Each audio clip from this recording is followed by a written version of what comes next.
What up, guys? It's Dragon Ball for Life here, and today I want to talk about Superman, his superpowers, his abilities, and how his powers work in a scientific manner. And basically, I want to talk about how it doesn't make any sense scientifically and logically.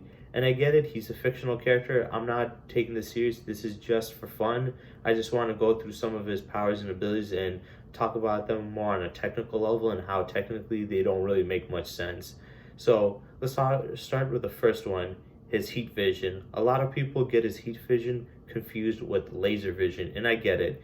They don't really do a good job depicting his heat vision in the comics and the TV shows and the movies and any medium of Superman. They usually make it very confusing, and the reason it's confusing is how his heat vision interacts with reflective surfaces such as mirrors, because the way lasers work is when you point a laser at a mirror, it either refracts or it reflects back off because the light particles hitting it bounce off from the reflective surfaces. We all know this. This is basic science.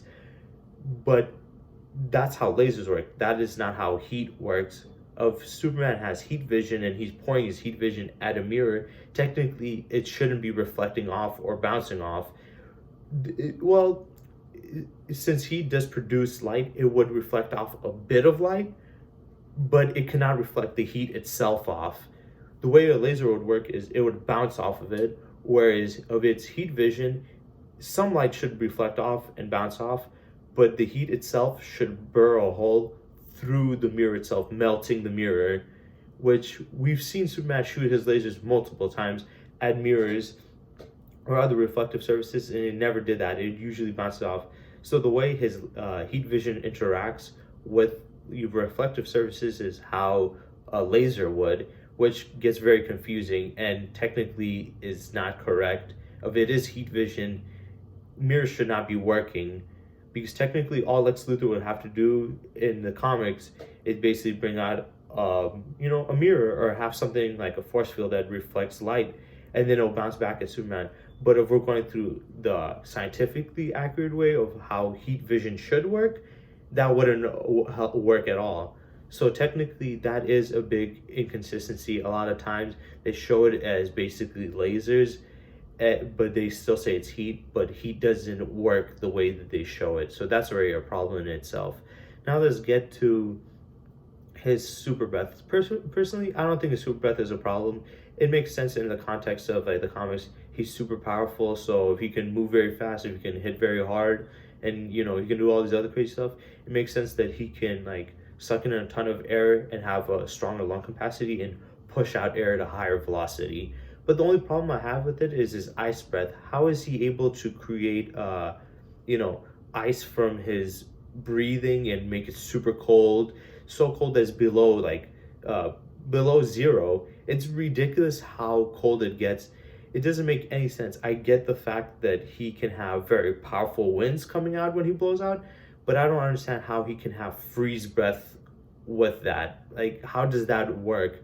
Usually, if you were to blow with your breath, it would be more hot than cold, unless if you brush your teeth or use mouthwash or chew something minty like gum.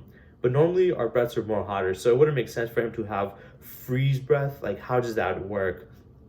And they never really explain it too well. So that's also another problem.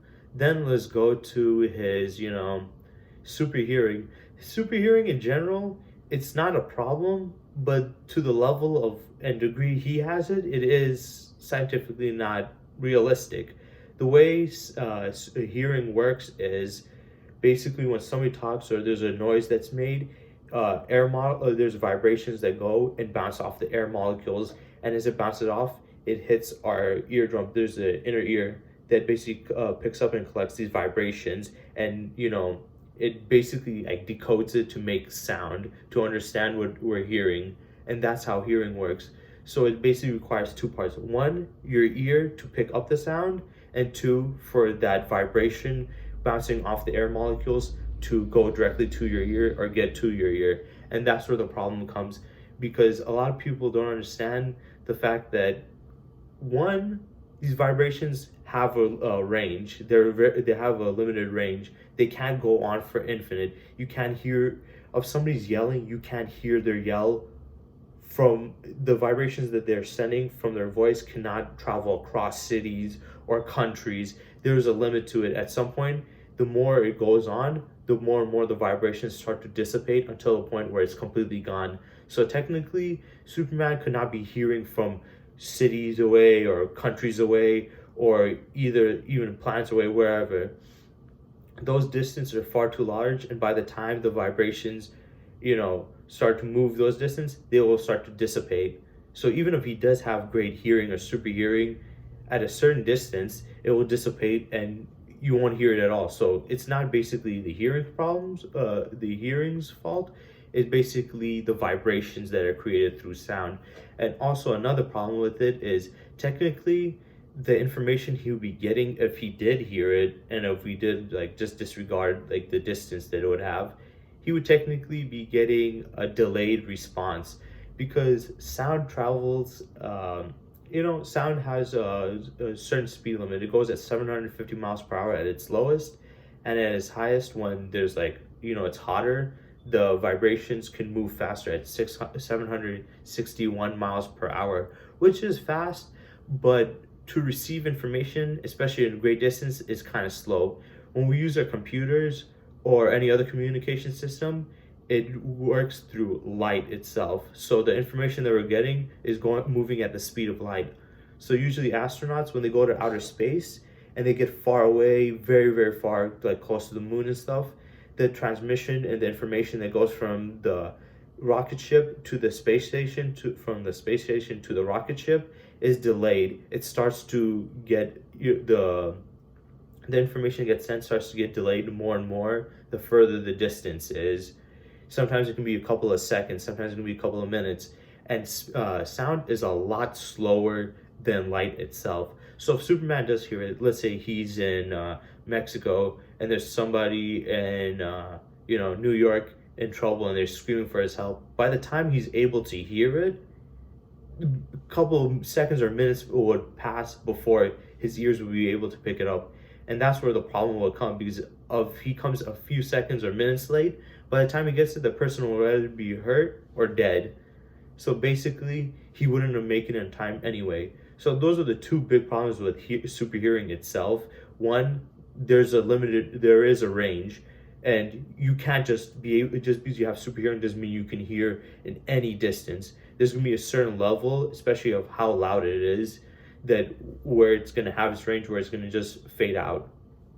And second, since it does have a travel speed that's quite slow compared to light, the information that he'll be receiving in his head when he's hearing it will be a lot slower, and it'll be delayed. By the time he gets it, the person will already be in danger, or it'll be too late for him to save them.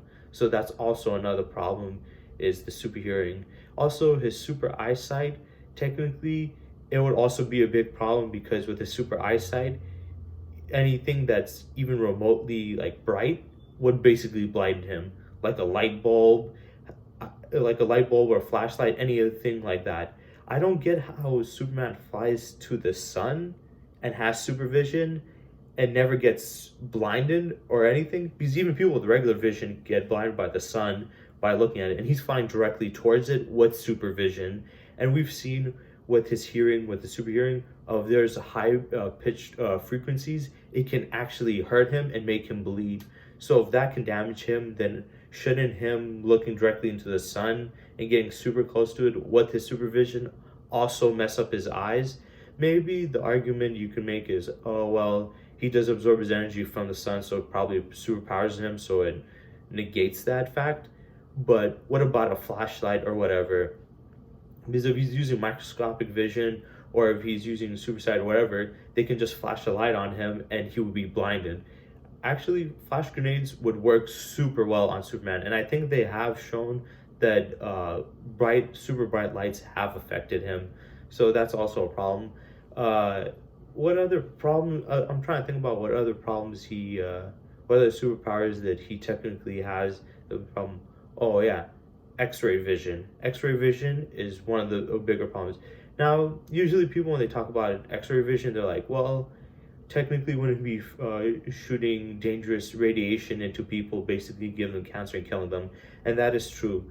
By him using his X-ray vision, especially with somebody having a protective gear like a lead vest or whatever, it won't block those harmful rays from their body. It would give them cancer, but also there's another problem with is his X-ray vision that technically make it.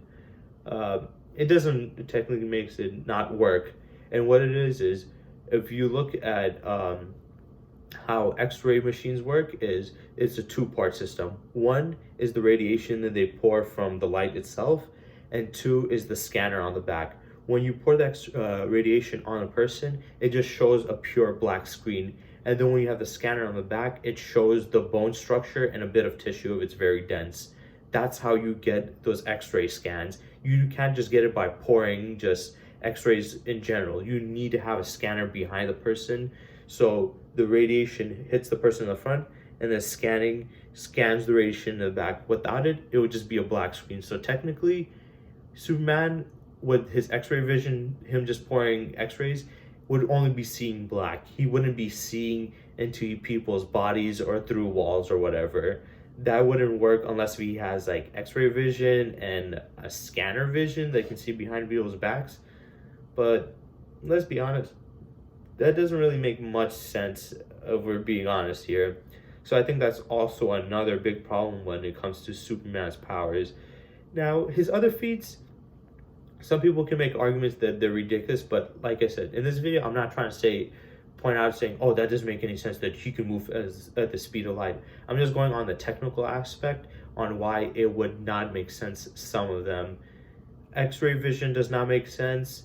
His supervision has some problems.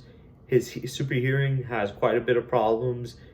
His heat vision, scientifically and definitively the way they show it, does not make any sense. His super breath is fine in itself, but the freeze breath with it doesn't really make much sense. His super speed and super strength, the super stamina, whatever, those, I don't have a problem with it. Those are fine. You can, I guess, talk about his strength not making sense, that like if he lifts up a car or a ship and stuff, he would like puncture right through it because he would have super strength, and it's like millions of pounds of pressure going right through, metal or rock or whatever. But some people argue that he has tactile telekinesis, which is basically telekinetic power where you can transfer the strength that you're using, whether you're lifting or throwing something, on an inanimate object, such as a plane or a car or whatever. I don't know much about that, but to be honest, I don't have too much of a problem with his strength and his speed or his flying and stuff. It's just those other things that are a bigger problem. And my biggest problem with his powers is basically how he got them.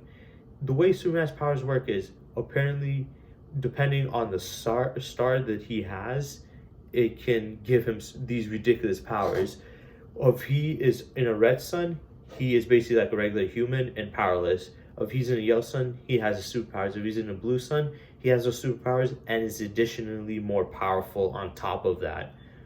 But if you think about it, how does that make any sense? First, his planet had a red star. Why would this race be evolved and adapted to absorbing, yellow and blue sun energy or like solar power to give them these superpowers, but they live on a planet that has a red star? Wouldn't that go against, their evolutionary process?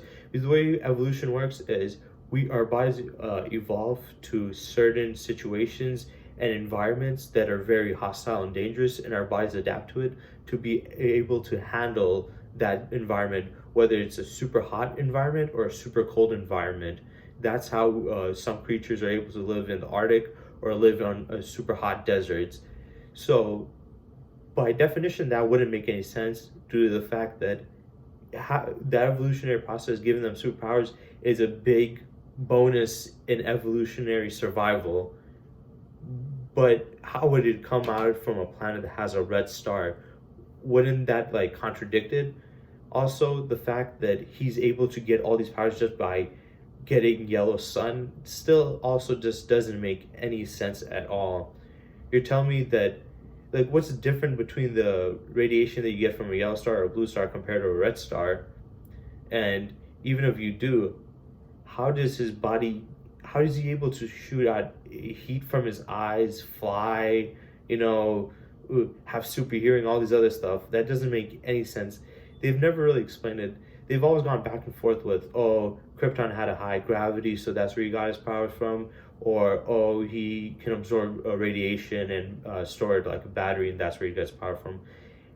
Whatever way they spin it, it just doesn't make sense to me that he would be able to do all this ridiculous stuff. It's one thing if they said he got stronger, faster, more durable, and maybe his senses picked up, but he has all these additional powers that make no sense, that are ridiculous, from the sun's radiation.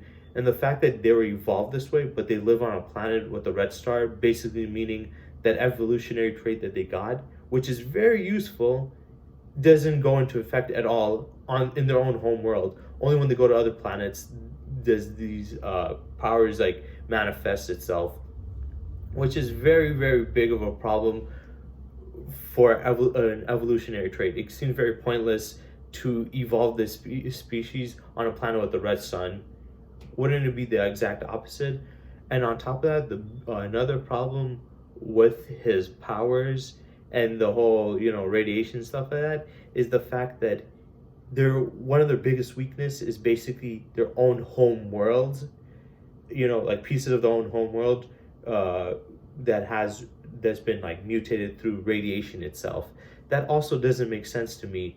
You tell me that on their own home world, so this is a race that was evolutionary built to gain superpowers through a yellow and blue sun, but they live on a planet with a red star, which would mean that they can't even use it, or wouldn't even know they have these powers until they go to these other planets, which would mean that their biology would only start to work when they're off their own planet. And then on top of it, their own planet can kill them and is the only thing that is their weakness. It just makes no sense. And I get it. He's a really old character. He's from I think 1938, 39. And the logic back then wasn't that, strong. A lot of people didn't know that much about science, but still, it just doesn't make any sense to me whenever I hear it. I think out of all the superheroes, Superman has to be one of the more ridiculous